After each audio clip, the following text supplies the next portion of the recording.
My name is Shashank Shukla. आज हम लोग एक चैप्टर सीखेंगे।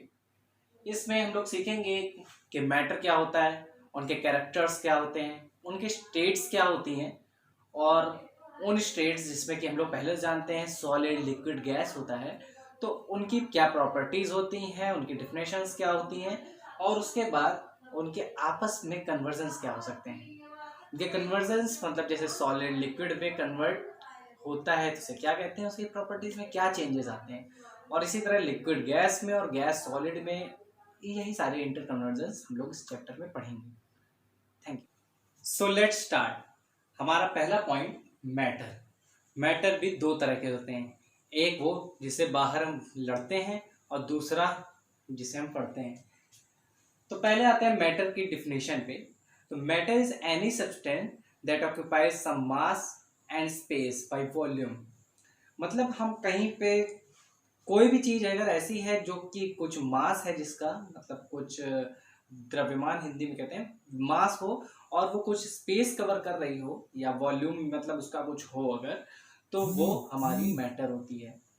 जैसे कि हम एग्जांपल लें तो हमारे एयर का भी हमारा कुछ मास होता है। हम लोग पहले पढ़ चुके हैं जब हम लोगों ने बैलून फुला के उसका मास लिया था और वो बिना एयर भरे वाले से ज़्यादा था। तो हमारा एयर वाटर भी स्पेस भी लेती है और उसका कुछ मास भी होता है। वैसे ही हम ह्यूमंस, हमारा भी कुछ मास है, हम लोग अक्सर तौलते रहते हैं। तो हमारा और स्पेस तो डेफिनेटली लेते हैं, है ना। तो हम ह्यूमंस और साथ में जो मैंने एग्जांपल लिखा है इस वजह से मैं इसको ही बोल रहा हूँ कि हमारा मोबाइल भी देखिए मास है, हम पकड़े हुए बैठे हुए हैं तो इसका कुछ ना कुछ मास है ना। तो ये सारी चीज़ें मैटर के ही अंदर आती हैं। हमारे जो पहले के फिलोसफर्स थे उनका ये मानना था कि जो ये मैटर है वो 5 चीज़ों से मिलकर बना हुआ है।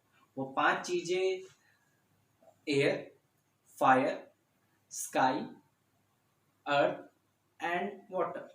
तो ये 5 चीज़ों से मिलके ही हमारा ये मैटर बनता था। लेकिन अब जो साइंटिस्ट हैं उनका ये मानना नहीं है। अब जो है उसके हिसाब से इनकी फिजिकल और केमिकल प्रॉपर्टीज पे इन्हें 2 चीज़ों में बांटा गया है, वो एक सॉलिड्स और एक फ्लूइड्स। ठीक, और इन फ्लूइड्स के अंदर ही हमारा लिक्विड और गैसेस आता है। हम लोग इसको पढ़ेंगे। अब जानते हैं मैटर के कैरेक्टरिस्टिक्स के बारे में। तो सबसे पहली चीज कि matter is made up of particles. ये पार्टिकल्स, यही पार्टिकल्स हैं जो छोटे छोटे बहुत ज़्यादा छोटे होते हैं, और यही पार्टिकल्स से हमारा पूरा एक मैटर बनके तैयार होता है। इन्हीं पार्टिकल्स को आगे हम एटम्स कहते हैं, और इन एटम्स से पूरा एक मैटर बनके तैयार होता है। तो ये पार्टिकल्स हमारा बहुत ज़्यादा इंपॉर्टेंट एक कॉन्सेप्ट है जो हम आगे पढ़ेंगे। सेकेंड चीज़ जो हम पहले से मैटर के बारे में जान चुके हैं कि मैटर का एक पर्टिकुलर मास होता है, एक पर्टिकुलर स्पेस वो कवर करता है, और हम लोग इसके साथ देखते हैं कि उसका एक पर्टिकुलर ऑर्डर होता है, स्मेल, और उनकी डेंसिटी होती है। डेफिनेट सी चीज़ है कि हमारा मास और एक पर्टिकुलर वॉल्यूम अगर वो कवर करेगा तो उसकी एक स्पेसिफिक डेंसिटी भी होगी। और उसके बाद अब हम जानते हैं इसी पार्टिकल्स के कैरेक्टरिस्टिक्स के बारे में, क्योंकि हम देख रहे हैं कि पार्टिकल से ही मिल के हमारा अगर मैटर बना है तो ये पार्टिकल हमारा लिए बहुत ज़्यादा ज़रूरी है। तो इन पार्टिकल के हमारे क्या कैरेक्टरिस्टिक्स हैं इनको देखते हैं। तो पार्टिकल का पहला कैरेक्टरिस्टिक्स है कि इनके बीच में स्पेस होता है। ये हम कैसे जानते हैं? जब पानी में जब हम शक्कर डालते हैं और उसको मिलाते हैं तो हम क्या देखते हैं कि शक्कर पूरी तरीके से उसमें घुल जाती है। इसका मतलब क्या है कि उनके बीच में कहीं ना कहीं कुछ स्पेस है, तभी तो उसमें मिल पाती है। हम सॉल्ट डालते हैं तभी तो उसमें चीज़ें हो पाती हैं, यानी कि इनके बीच में कुछ ना कुछ स्पेस होती है। नेक्स्ट चीज़ हम देखते हैं पार्टिकल्स मूव कॉन्टीन्यूसली। पार्टिकल्स जो है वो कंटिन्यूसली मूव कर रहे होते हैं। ये आपको कैसे पता चलता है? ये ऐसे पता चलता है कि हम लोग जब एक अगरबत्ती जलाते हैं, है ना, अगरबत्ती जला के हमने एक जगह जलाई वो बाहर तक स्मेल करती है। ये कैसे पॉसिबल है? ये ऐसे ही पॉसिबल है क्योंकि वो जो उनके अंदर पार्टिकल्स जो होते हैं वो लगातार मूव कर रहे होते हैं, है ना। तो ये भी हमने नई नेक्स्ट चीज़ जानी इसमें। और इससे हम एक और चीज़ पता कर सकते हैं, अगर किसी चीज़ में मूवमेंट होता है तो वहाँ कौन सी एनर्जी होती है? सही, काइनेटिक एनर्जी। तो उनमें होती है काइनेटिक एनर्जी। और जहाँ काइनेटिक एनर्जी अब इसमें है, तो इसमें एक और चीज़ में पता चलता है, अगर हम टेम्परेचर इंक्रीज करेंगे, तो इनके में काइनेटिक एनर्जी भी इंक्रीज होगी, है ना।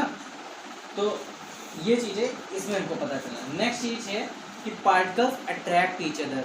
एक जो पार्टिकल्स होते हैं मैटर के अंदर के, वो हमारे पार्टिकल्स एक दूसरे को अट्रैक्ट करते हैं। ये हमें कैसे पता चलता है? ये जब हम लोग कोई भी छोटा सा चौक का टुकड़ा लेते हैं, चौक का टुकड़ा तोड़ने के लिए हमें उस पर कितनी फोर्स अप्लाई करनी पड़ती है ना। या अगर हम लोग पेन लेते हैं, ये पेन नहीं टूट रहा है, इसको मैं इतना फोर्स अप्लाई कर रहा हूँ, ये नहीं टूट रहा। क्यों नहीं टूट रहा है? क्योंकि इसके अंदर के जो छोटे छोटे पार्टिकल्स हैं वो एक दूसरे को काफ़ी ज़्यादा अच्छे से बाइंड कर रखे हैं, अट्रैक्ट कर रखे हैं, ठीक। और इसी ये जो फोर्स है इनके अंदर जो इनको अट्रैक्ट करते हैं, उसी को फोर्स ऑफ अट्रैक्शन कहते हैं, ठीक। तो ये इस पार्टिकल के कैरेक्टरिस्टिक्स हैं कि पार्टिकल एक दूसरे को अट्रैक्ट करते हैं, उसी की वजह से वो जो अट्रैक्शन है उसी की वजह से एक मैटर फॉर्म ही हो पाता है। अब हम लोग पढ़ते हैं स्टेट्स ऑफ मैटर के बारे में। स्टेट्स ऑफ मैटर मतलब हम लोग मैटर को किन रूपों में पाते हैं, है ना, हम लोग इनको जानेंगे। तो ये 3 तरीके के होते हैं, सॉलिड, लिक्विड और गैस। ये 3 स्टेट्स में हम लोग किसी भी मैटर को पाते हैं। अब देखते हैं कि इनकी क्या प्रॉपर्टीज हैं।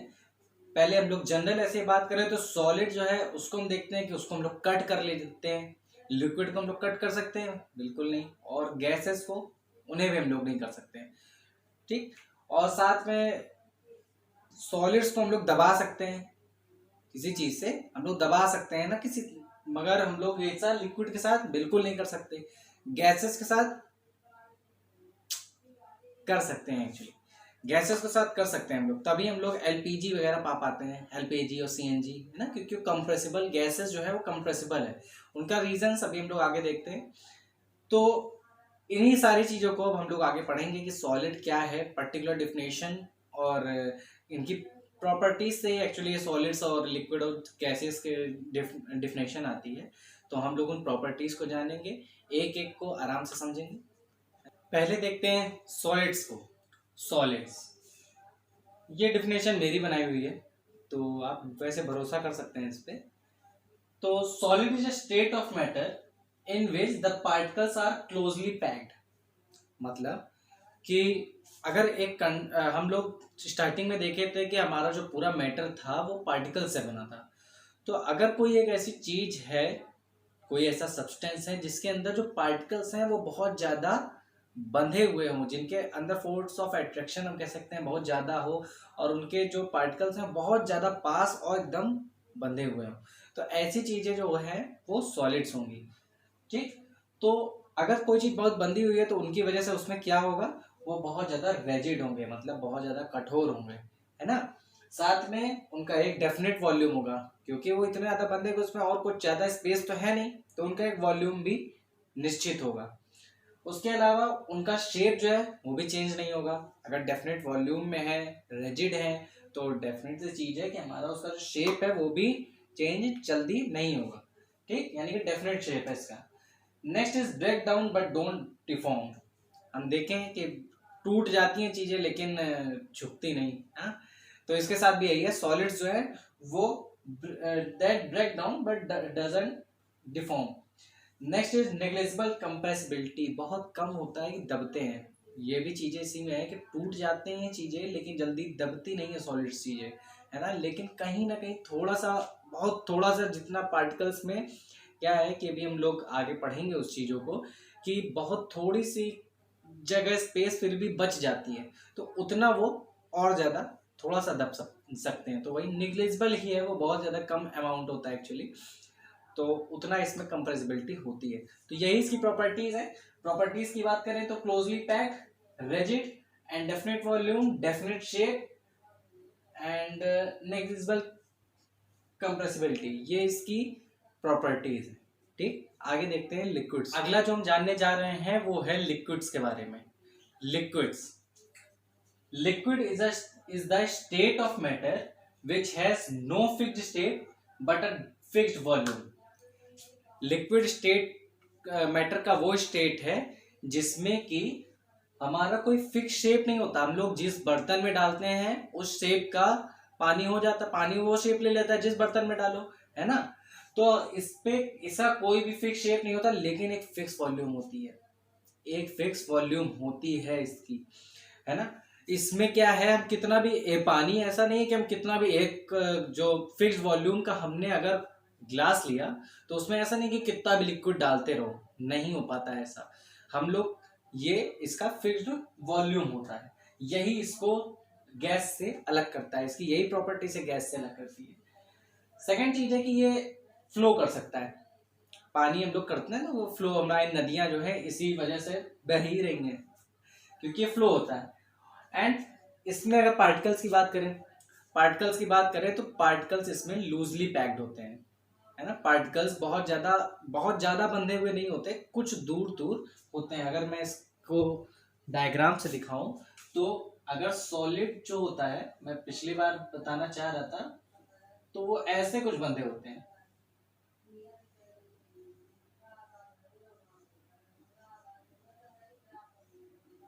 तो ये इनके बीच में ये वाली जो स्पेस होती है ना, ये वाली, इसी में कंप्रेसिबिलिटी होती है, इसी में कंप्रेस हो जाती है चीजें, जो पिछली बार था।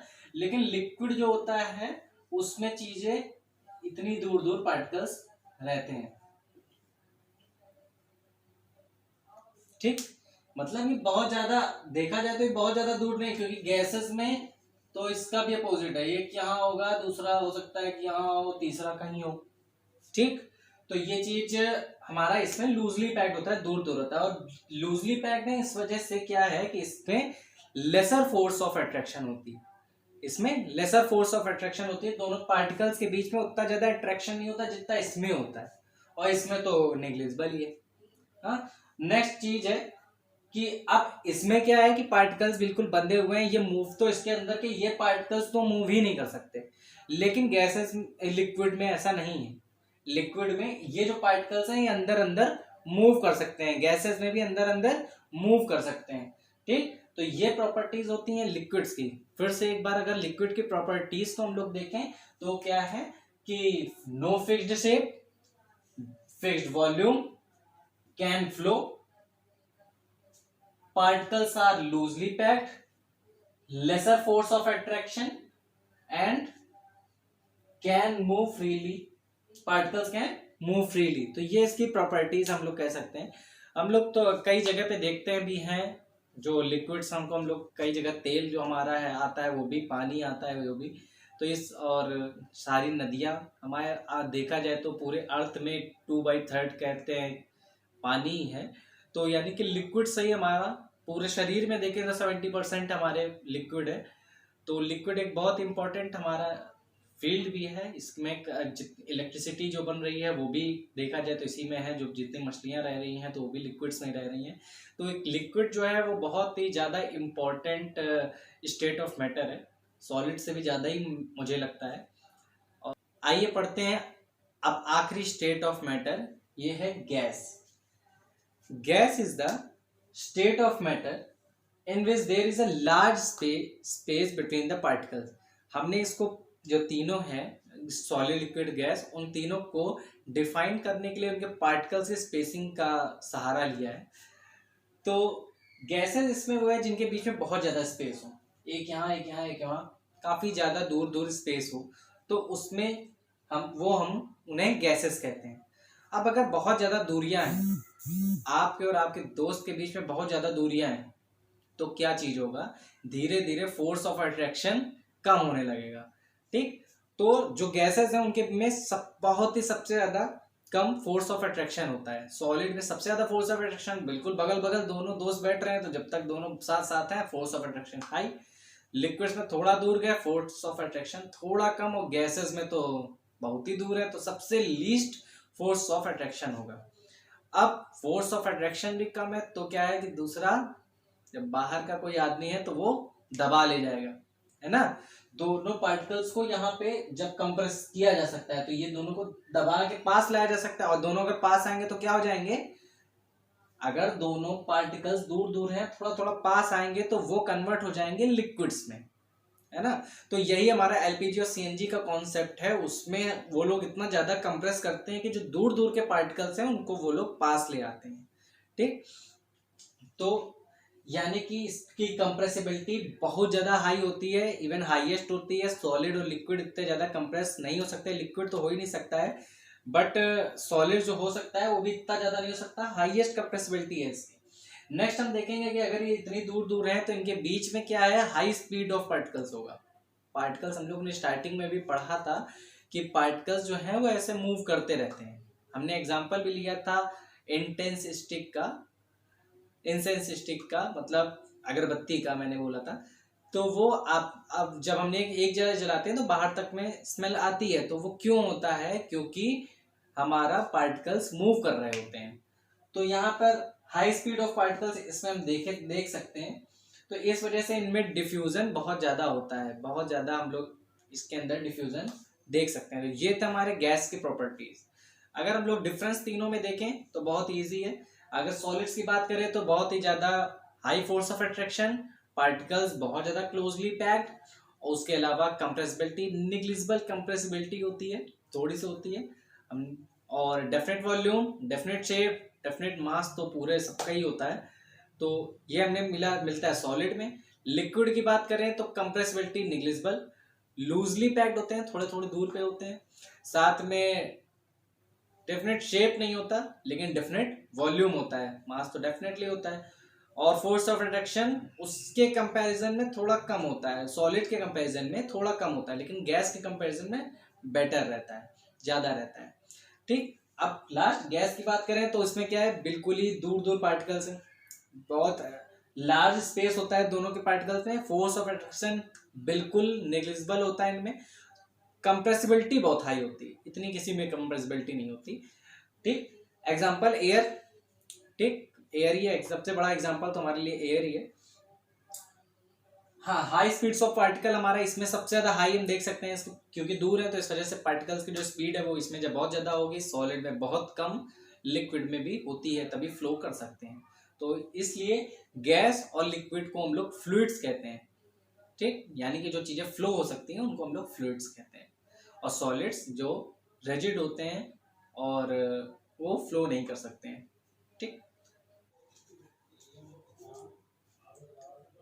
अब हम लोग पढ़ेंगे इस चैप्टर के आखिरी टॉपिक को, जो है conversion of state of matter. मतलब हमारी जो भी स्टेट ऑफ मैटर, जैसे सॉलिड, लिक्विड, गैस हैं, तो सॉलिड किस तरह लिक्विड में कन्वर्ट होता है, लिक्विड कैसे गैस में कन्वर्ट होता है, गैस सॉलिड में, ये हम लोग पढ़ना है। वैसे इस पे सारा जो रोल है वो होता है टेम्परेचर और प्रेशर का। ठीक, सारा काम टेम्परेचर और प्रेशर ही कर देते हैं बाकी सब में, लेकिन दो ऐसी चीजें हैं जिनमें ये नहीं हो पाता, वो है सॉलिड से गैसेस में कन्वर्जन और गैस से सॉलिड में कन्वर्जन। ये हमारा टेम्परेचर और प्रेशर की वजह से नहीं हो पाता है। ये कुछ मटेरियल्स हैं जो ऐसे प्रॉपर्टीज शो करते हैं कि जो सॉलिड्स कुछ होते हैं, जैसे ड्राई आइस है तो वो डायरेक्टली गैस में कन्वर्ट हो जाता है CO2 में, और उसी तरह गैसेस भी हैं कुछ जो सीधा सॉलिड में कन्वर्ट हो जाती हैं। तो ये जो है कुछ ही चीज़ें शो करती हैं, लेकिन बाकी जितने भी चीज़ें हैं उनमें हमारा केवल टेम्परेचर और प्रेशर काम कर देता है। आइए देखते हैं कैसे काम करता है सॉलिड, कैसे लिक्विड में कन्वर्ट होता है। हम लोग बहुत अच्छे जानते हैं, केवल हम लोग क्या करते हैं, हम लोग सॉलिड को गर्म करते हैं, हीट टेम्परेचर देते हैं, तो टेम्परेचर देने से लिक्विड में कन्वर्ट हो जाता है। लेकिन एक्चुअली उसमें क्या होता है कि जब हमारा सॉलिड है कोई, और हम लोग, मैं मानता हूँ कि हम लोग इसको एक कंटेनर, ऐसे कंटेनर में रखते हैं जिसका टेम्परेचर काफ़ी ज़्यादा, जिसका मेल्टिंग पॉइंट बहुत ज़्यादा हाई हो। ठीक, तो ऐसे में रख के अगर हम लोग कोई सॉलिड रखा हमने इसके अंदर, मान लीजिए, और हमने नीचे से टेम्परेचर देना शुरू किया, नीचे टेम्परेचर देना शुरू करने पे क्या होता है कि इसके अंदर हमने बताया था कि पार्टिकल्स मूव करते हैं, है ना। तो इसके अंदर बहुत तेजी से पार्टिकल्स मूव करने लगते हैं, इतना तेज पार्टिकल्स मूव करते हैं, इसके अंदर वाइब्रेशन होता है पार्टिकल्स के अंदर का, कि इसके अंदर जो फोर्स ऑफ अट्रैक्शन है वो उस एनर्जी जो हम, ये एक तरह से ये जो टेम्परेचर हम दे रहे हैं वो इसमें जाके एक एनर्जी, काइनेटिक एनर्जी जनरेट कर रहा है। ये काइनेटिक एनर्जी उस फोर्स ऑफ अट्रैक्शन को से ज़्यादा हो जाती है, और ऐसा जब हो जाए, जिस टाइम जैसे ही वो एनर्जी उस एनर्जी जो फोर्स ऑफ अट्रैक्शन से जो एक एनर्जी उसके अंदर है, वो एनर्जी से ज़्यादा जैसे ये काइनेटिक एनर्जी हो जाती है, ये लिक्विड में कन्वर्ट होने लगता है। ठीक, ये तुरंत ही लिक्विड में कन्वर्ट होने लगता है वहीं से ये, और उसी पॉइंट को कहते हैं जहां पे एनर्जी जैसे हाई होगी और ऐसा, तो उस पॉइंट को कहते हैं मेल्टिंग पॉइंट। ठीक, उतना टेम्परेचर जैसे ही रहता है उसको कहते हैं मेल्टिंग पॉइंट टेम्परेचर। ठीक है, और सेम इसी को कहते हैं कि ये सॉलिड से लिक्विड में कन्वर्ट हो रहा है, सॉलिड से फ्यूज हो रहा है, धीरे धीरे पिघल रहा है, टूट रहा है एक तरह से, तो ये फ्यूज हो रहा है और लिक्विड्स में कन्वर्ट हो रहा है। ठीक, वैसे ही लिक्विड्स जो होती हैं वो गैसेस में कन्वर्ट होती हैं। कैसे होती है कि जब मान लीजिए ये है, इसके अंदर लिक्विड ऐसे भरा हुआ है, हम लोग क्या करते हैं, पानी डालते हैं और धीरे धीरे वाटर वेपर बनने लगता है। तो उसके पीछे भी सेम यही चीज है कि हमने जैसे ही इसमें टेम्परेचर देना स्टार्ट किया, इसके जो फोर्स ऑफ अट्रैक्शन है पार्टिकल्स के बीच में, जब वो इतना ज्यादा कम हो जाता, वो कम हो जाए और ये वाली एनर्जी ज्यादा हो जाती है, तो ये तुरंत अपना स्टेट चेंज कर देता है। ये स्टेट जब चेंज करता है तो ये जो है कन्वर्ट हो जाता है गैसेस में, ये तुरंत ही गैसेस में कन्वर्ट हो जाता है, दूर दूर हो जाता है। अब इनके अंदर क्यों काइनेटिक एनर्जी ज्यादा होगी तो क्या होगा, काइनेटिक एनर्जी ज्यादा होगी तो पार्टिकल्स और तेज मूव कर सकते हैं ना। अब ये गैसेस में कन्वर्ट हो सका गया है, अब ये तेजी से मूव करेगा, अब ये मूव कर सकता है। इसकी काइनेटिक एनर्जी ज्यादा होने का क्या मतलब है कि वो तेजी से फ्लो होने लगा। वैसे ये सॉलिड जब तक था तब तक इसके अंदर फोर्स ऑफ अट्रैक्शन बहुत ज्यादा था, और ये क्या है, बहुत तेजी से फ्लो नहीं कर सकता था, ये फ्लो ही नहीं कर सकता था, इसके अंदर काइनेटिक एनर्जी बहुत कम थी। ठीक, लेकिन हमने जब टेम्परेचर दिया तो इसके अंदर काइनेटिक एनर्जी बढ़ने लगी, और इतनी ज्यादा उसके अंदर बढ़ेगी जब, तो धीरे धीरे वाइब्रेशन स्टार्ट हुआ और बढ़ने लगी, और ये धीरे से लिक्विड में कन्वर्ट हो जाता है। वही चीज हमारा लिक्विड्स के साथ होता है। लेकिन अब हमको अगर उल्टा आना है, हमें गैस से लिक्विड में आना है, तो ये काम नहीं करे। हाँ, लिक्विड से गैस का जो कन्वर्जन था इसको कहते हैं वेपराइजेशन, वेपर्स में कन्वर्ट हो रहा है ना, तो इसको कहते हैं वेपराइजेशन। नेक्स्ट जब हम लोग आते हैं गैसेस से लिक्विड में कन्वर्ट करना है, गैस से लिक्विड में जब कन्वर्ट करना है तो क्या होता है कि हम लोग को वहां प्रेशर अप्लाई करना पड़ता है, प्रेशर अप्लाई करना पड़ता है। जैसे मैंने फिर से एलपीजी का ही मैं एग्जांपल लूंगा कि एलपीजी में हम लोग क्या करते हैं कि ये गैसेस में रहते हैं, दूर दूर रहता है, इधर मैं करता हूं, ये दूर दूर रहते हैं, यहाँ ये रहते हैं, मगर इसके ऊपर हम लोग यहाँ पे प्रेशर अप्लाई करते हैं टेम्परेचर सेम रखते हुए। ऐसा जब हम लोग करते हैं तो ये धीरे धीरे पास आने लगते हैं, पास आने लगते हैं, पास आने लगते हैं, ये एक टाइम बाद लिक्विड में कन्वर्ट हो जाते हैं। ठीक, तो हमारा ये कॉन्सेप्ट जो था, ये टेम्परेचर सेम रखना है, प्रेशर को इंक्रीज करना है। ऐसे में क्या होगा, जो पार्टिकल्स है वो धीरे धीरे पास आने लगेंगे और वो लिक्विड में कन्वर्ट हो जाएगा, और हम लोग उसी को कंप्रेस करते तो सॉलिड में कन्वर्ट हो जाता। ठीक, तो ये हमारा जो प्रोसेस है कि गैस से लिक्विड्स में कन्वर्जन, इसको कहते हैं कंडेंसेशन। ये हम लोग कहाँ देखते हैं, गैस का, हाँ एलपीजी में ही देखते हैं। ठीक, तो लिक्विड से सॉलिड में कन्वर्ट करने का एक तरीका है कि हम लोग इसमें टेम्परेचर को कम करें, इसमें हमारा पूरा काम टेम्परेचर करेगा। ठीक, टेम्परेचर को हम जैसे जैसे कम करेंगे तो हमारा लिक्विड जो है वो पास, उसके पार्टिकल्स पास आने लगेंगे और हमारा वो सॉलिड में कन्वर्ट हो जाएगा। हाँ, इसमें हमारा प्रेशर वाली चीजें का अप्लाई नहीं हो पा रही है, वो इस वजह से नहीं हो पा रही क्योंकि प्रेशर, हम लोग लिक्विड में हम लोग कितना भी प्रेशर अप्लाई करें लेकिन उसके अंदर कंप्रेसिबिलिटी नहीं होती है, जीरो कंप्रेसिबिलिटी है उसके अंदर, तो उसके पार्टिकल्स पास वाले जो ये सीन है क्रिएट ही नहीं हो सकता है। ठीक, तो ये सिंपल है कि हमारा सॉलिड से हमारा लिक्विड में कन्वर्जन फ्यूजन कहलाता है, लिक्विड से गैस में वेपराइजेशन कहलाता है, गैस से लिक्विड में कंडेंसेशन कहलाता है, और लिक्विड से सॉलिड में सॉलिडिफिकेशन कराता है। इसी को हम लोग फ्रीजिंग भी कहते हैं, सॉलिडिफिकेशन को ही फ्रीजिंग भी कहते हैं। अब आते हैं इस पे, सॉलिड से गैस में कन्वर्जन जो है वो सब्लिमेशन कहलाता है, और गैस से सॉलिड्स में डिपोजिशन कहलाता है। फिर से मैं इसके लिए वही चीज बताऊंगा कि इसमें कोई ना टेम्परेचर काम करता है ना प्रेशर काम करता है, कुछ ऐसे सब्सटेंसेस ही होते हैं जो कि आपस में ऐसे कन्वर्ट कर लेते हैं। ठीक है, तो थैंक यू, यही आज हम लोग ने इसमें सीखा है। स्टार्टिंग से देखें तो मैटर क्या होता है हम लोग ने उसको जाना है कि कोई भी आसपास की जितनी भी चीजें हैं वो सारी मैटर है। उसके बाद फिर नेक्स्ट हम लोग ने देखा कि उसके क्या प्रॉपर्टीज़ हैं, वो हमने देखा कि उसमें हाँ पार्टिकल्स मूव करते थे, उसका कुछ ना कुछ मास होता था, वॉल्यूम होता था। हाँ, तो हमने ये सारी चीज़ें देखी। उसके बाद हमने देखा कि स्टेट्स ऑफ मैटर कौन कौन से थे। हमने 3 तरीके के यही जाने कि सॉलिड, लिक्विड और गैस, तीनों की अच्छी सी प्रॉपर्टीज़ देखी हैं। और अब लास्ट में हम लोग ने उनके इंटर कन्वर्जन्स देखे हैं। तो ये नाम अक्सर काफ़ी बार पूछ लेता है, और हमने जो भी काइनेटिक एनर्जी वाला कॉन्सेप्ट बताया कि क्या चीज़ें उसमें होती हैं, तो वो भी एक ध्यान रखने वाली चीज़ है। अक्सर काफ़ी आगे तक क्लासेस में लोग पहुंच जाते हैं लेकिन उस पर ध्यान नहीं दे पाते हैं। तो ये अच्छा है कि हमारा जब भी हम लोग टेम्परेचर देते हैं तो काइनेटिक एनर्जी बढ़ती है, उससे हमारा मेल्टिंग पॉइंट। और हाँ, लिक्विड में जब हम लोग ऐसे ही करते हैं तो वो जो जिस पॉइंट पे वो चेंज होता है उसको कहते हैं बॉइलिंग पॉइंट। ठीक, तो आज हमने सीखा। Thank you.